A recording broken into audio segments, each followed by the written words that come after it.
going to be affected by what you see on the news, but what you see, in your personal life.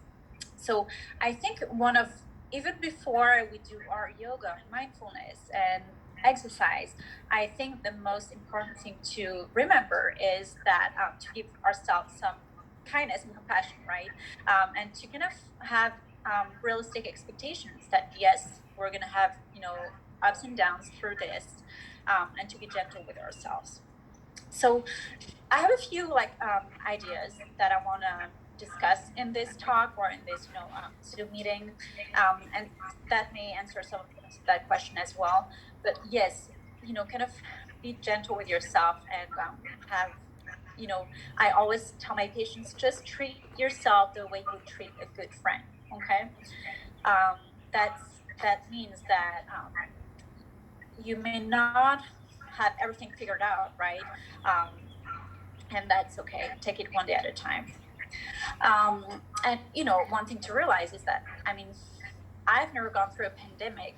I would imagine that none of us have, right?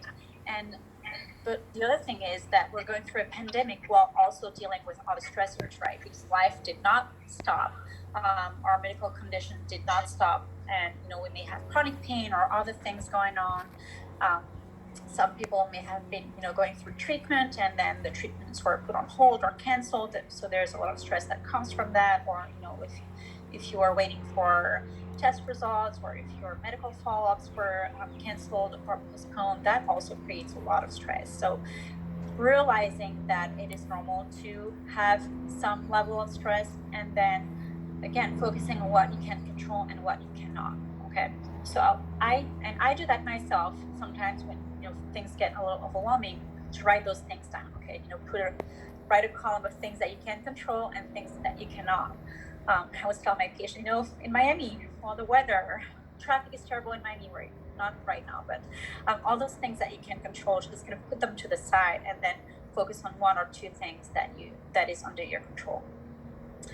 Okay, and I think right now we have to be very creative with what we do for coping, because a lot of the things that we were doing before to cope with our mental health or physical health is kind of not accessible. Whether I have a lot of people who I know who were doing acupuncture or seeing a chiropractor for their chronic pain, or they were going to church, or whatever the case might be. They're not able to go out of the house, and they're not able to access those things that were very helpful for the mental health and physical health.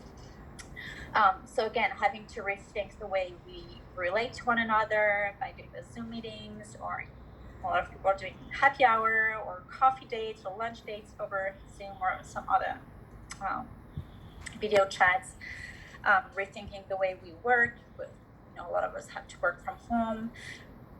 So again, it's a lot. So being kind of gentle with ourselves.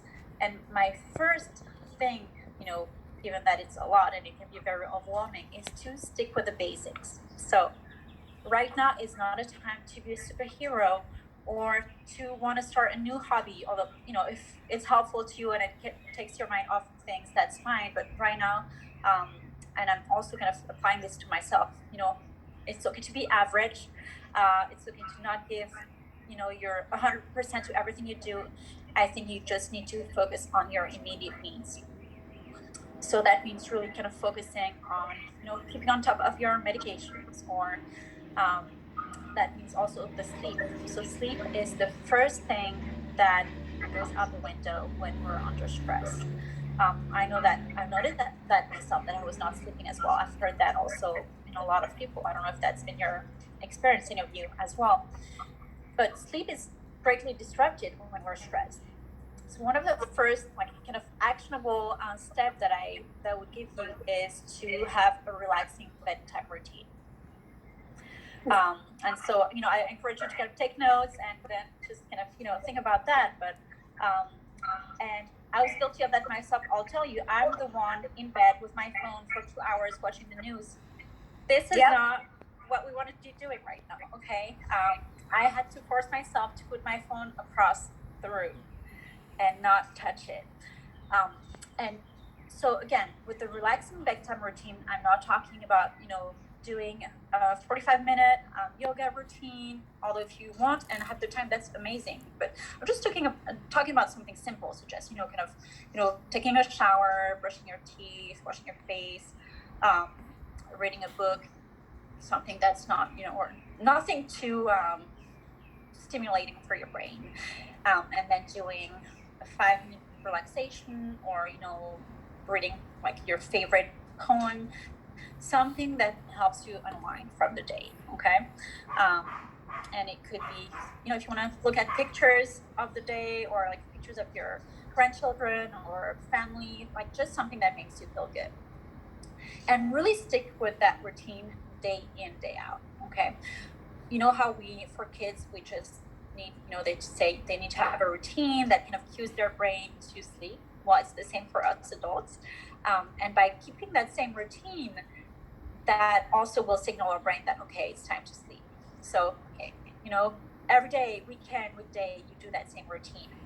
And when you wake up in the middle of the night, because when stress happens too, you may wake up in the middle of the night, kind of test and turn and not be able to go back to sleep. You redo that routine, a shorter version. So you don't have to take a shower in the middle of the night, but maybe you kind of, just do your 5-minute breathing exercise or relaxation.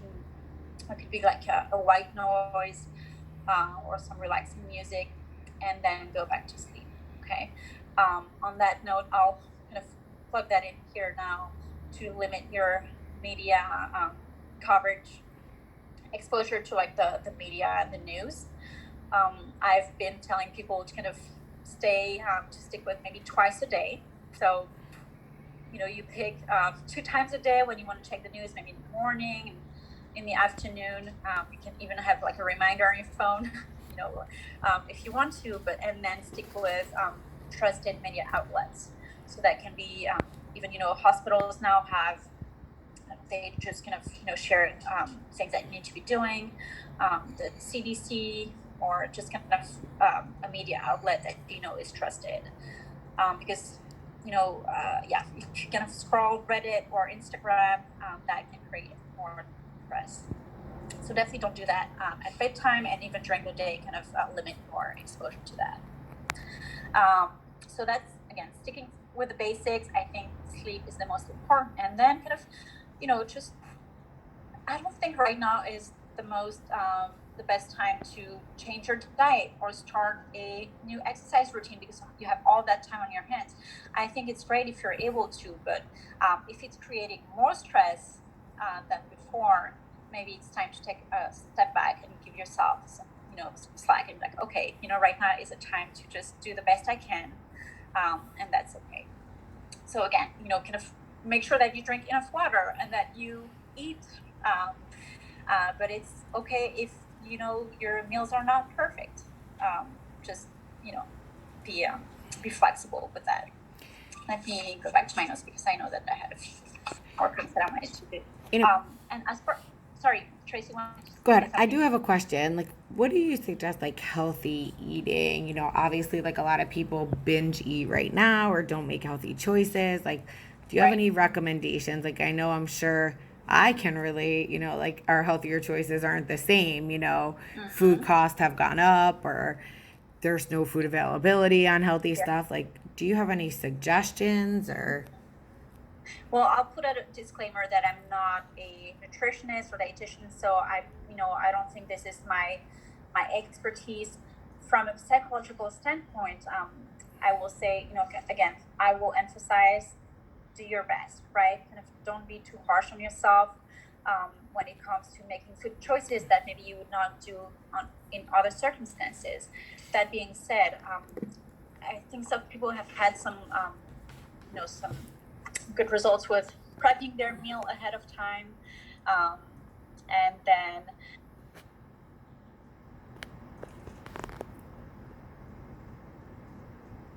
a friend or a family member, and that helps with kind of not eating mindlessly. So that's also something to consider. Yeah, Tamara may have like more resources for that. And then one piece that may help, again, from a psychological standpoint, is mindful eating. Have any of you tried mindful eating, or okay? So the idea with mindful eating is that you're focusing on your food, and just as if you had, you have that sandwich in front of you and you just eat that sandwich and you look at it and you focus on your five senses as you're eating. So you turn off the TV, turn off your phone, and you eat with the least amount of distractions possible, and you focus on, okay, the flavors of that sandwich and the colors, and you look at it as if you were an alien just coming to Earth and seeing a sandwich for the first time. Okay, so you really try to involve all of your senses, and we know that when we engage in mindful eating, we're less likely to overeat. So that's one piece of advice that I would give. Again, that being said, I would not tell you, okay, you have to be mindfully eating every single meal, but maybe practice with doing that for breakfast. Okay, every morning I want to or mindfully drink my coffee, or mindfully have my breakfast, and then take it from there. Does that answer your question? Perfect. So yeah, that's kind of again, we want to be basics. Let's be basics. Let's be average, or and not compare ourselves to others. I think that sounds common sense, but I think especially now we tend to do that quite a lot, because again, there is no handbook on how to navigate a pandemic, let alone navigate a pandemic when you have other stressors or other medical conditions. So we just go out there. That's what human beings do. We like structure. We like, to be able to anticipate things, and so we just look at others, what they're doing. We consult with experts, and but you have to remain flexible when you do that. And again, people on Instagram may just post, the highlight of their day, but not all the times that were super difficult or challenging, and they may have had one healthy meal, but the rest of it was not as healthy. So again, not comparing yourself and just doing the best you can. And I've had a few people, and I love that. Nicole, you wanted to say something? Yeah, just quickly. So as being a single mother, it's my son and I, so I really don't have another adult being like, you just ate, maybe give yourself a little bit of time. So I find myself opening the fridge quite often, looking in there, and I'm like, you know what? That was good enough for me. And I know that some people put a note on the fridge and are like, are you hungry or are you just bored? And it's a good question to ask yourself. And it's like, I'm just bored. So you really didn't even have to eat, but you got that fix of opening the fridge, looking at it, and really mindfully thinking, am I hungry or am I bored? That helps me a lot. And I think that is something you can carry on even after the situation, because it's a lot of self-control. And I find, even in the beginning of this, the first week, I was eating a lot. And now I realized I'm like, I don't want to go to the store more often. Do I really need to eat that? I don't need to utilize as much. We're not as active. And just kind of thinking about those types of things as within food itself. And so that's what I've been doing. Thanks for sharing. Yeah, I think, definitely we're using food for different purposes right now to manage stress. So that's one way to do it, is kind of ask yourself, okay, and I guess that goes back to the mindfulness, what's going on right now? What do I need? Do I need to be entertained? Do I need to connect with someone? Do I need